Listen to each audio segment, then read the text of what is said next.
दोस्तों, क्या आप जानना चाहते हैं गोश्त खाना सेहत के लिए कैसा है? गोश्त तकरीबन हर शख्स को पसंद होगा।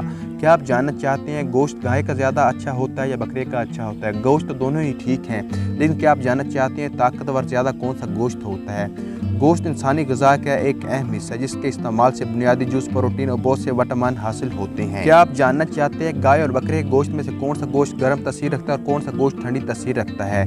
आपकी इतला के लिए आपको बताते चले, बकरे का गोश्त गर्म तासीर रखता है जबकि ये ताकत बख्श है। गाय का गोश्त ठंडी तासीर रखता है जिसे किसी भी मौसम में खाया जा सकता है। बकरे के गोश्त के इस्तेमाल से जिस्म में खून बनता है, कमजोरी दूर करता है। लज्जत और जायके के एतबार से बकरे का गोश्त ज़्यादा बेहतर है। बकरे का गोश्त जिस्मानी क़ुव्वत बढ़ाने के लिए निहायत ही मुफीद है। जब भी गोश्त खाएं, जिस किस्म का भी खाएं, साथ में सलाद और रायता ज़रूर इस्तेमाल करें क्योंकि ये जल्दी हजम करने में मदद फराहम करता है और क़ुव्वत मुफादित बढ़ाता है। उम्मीद है आप जान चुके होंगे गाय और बकरे का गोश्त खाना हमारे लिए कितना मुफीद है। उम्मीद है वीडियो आपको अच्छी लगी होगी। वीडियो अच्छी लगे तो वीडियो को लाइक कीजिए, चैनल पर न्यू है तो चैनल को सब्सक्राइब कीजिए, बेल आइकन को प्रेस करें ताकि इस तरह की मज़ीद आने वाली वीडियो आपको मिल सकें।